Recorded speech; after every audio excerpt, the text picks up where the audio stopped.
Can the Washington Commanders defensive line become finally the most dominant defensive line unit in the NFL? Like the hype that we had back in 2020 going to 2021? Found today's video, man. Let's get it. Run that intro, baby.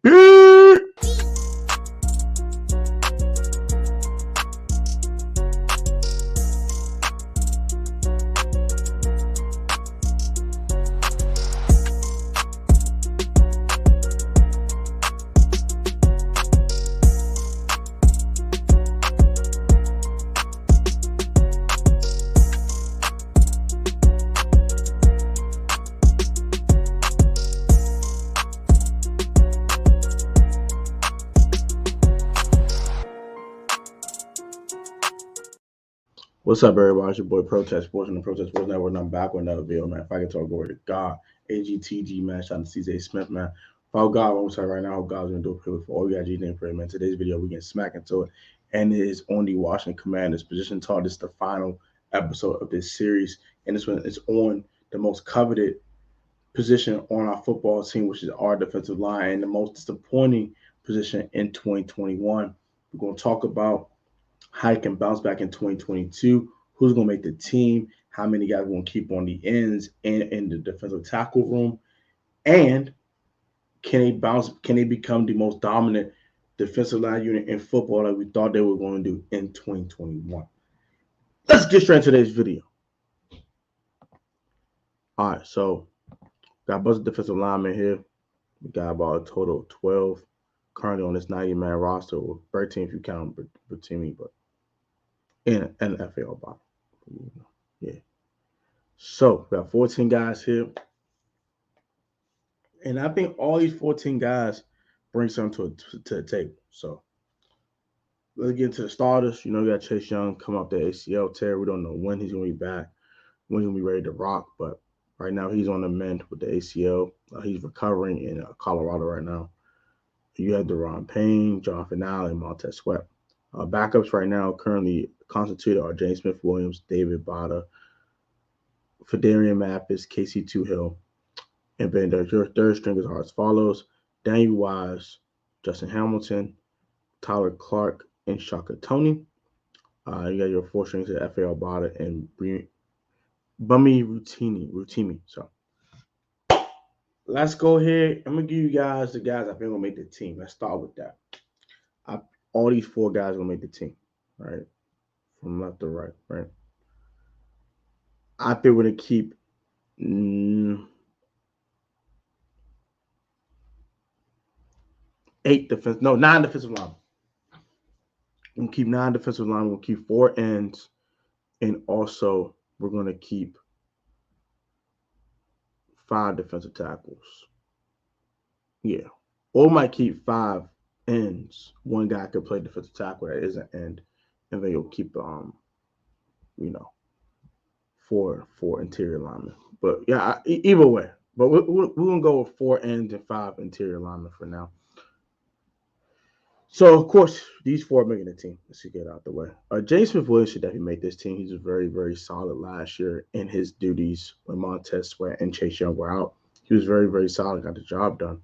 Also, Casey Toohill was also very solid as well. But I think he's lacking in the athletic department a little bit. But he did get the job done last year, so I'm going to give him his credit for that. So those are our 4 ends there, honestly speaking. A guy like F.A. Obata could take Casey Toohill's spot. And also, a guy like Shaka Toney could be that 5th defensive end if we keep 5 ends.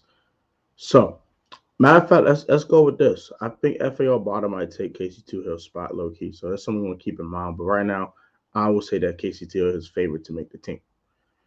These guys making the roster, of course. I think a guy like David Bada, I think he's a lock to make this team.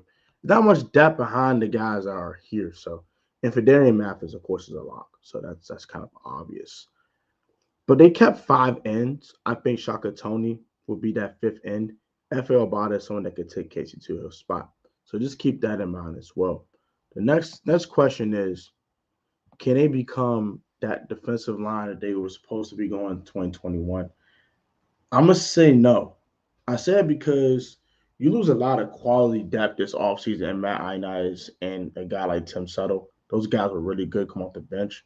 and really make sure that the drop off in play was not too big. Fedarian Mathis could definitely help with that. Don't get me wrong, but is he really going to help it to where you're not going to miss a beat without the guys you lost this offseason? I doubt it. So I don't think that we're going to be the most dominant. Could we be the most consistent? Yes, I think we could be the most consistent, but it's all on Chase Young and Montez Sweat in their gap responsibilities. Also, Deron Payne taking that next leap forward as a pass rusher and not just a great run stuffer.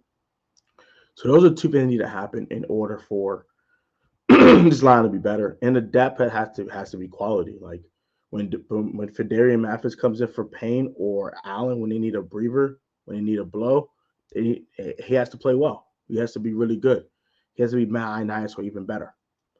Also, a guy like Shaka Tony, he was solid last year, but when the big guys need a breather, need to chill out, need a little Gatorade, go out there and go crazy. Like you gotta go crazy on phone. I'm like you can't lack. You can't have a big drop off in play when you come off the field. When they come off the field and you come on the field, it's gonna be a drop off. Don't get it twisted, but it can't be like so enormous to where it's noticed. So a lot of question marks with the defensive line right now, and Chase Young has to be healthy. Another thing we got to keep that in mind as well. Coming off that ACL, he has to be super duper healthy and ready to go. So there's the final position talk for this position talk series for the Washington Commanders. I will have a full 53-man projected roster right before training camp. I will have a training camp roundtable as well, pre-training camp, like the day before training camp. So I hope you guys enjoy that. I'm gonna try to get the guys together. Some big names, hopefully, and we'll have some dope vibes, man. So y'all take these, like, comment, subscribe, y'all new turn post notifications. Always get the Protest Sports video at the Protest Sports Network. You guys put God first. It's COVID. I will catch you guys in the next videos. Peace, love, and blessings. You guys have a wonderful 4th of July weekend. If you're watching this early in the week, hope you guys had a great 4th of July weekend, and also gotta stay safe, stay healthy, man, and stay blessed. Till next time, peace.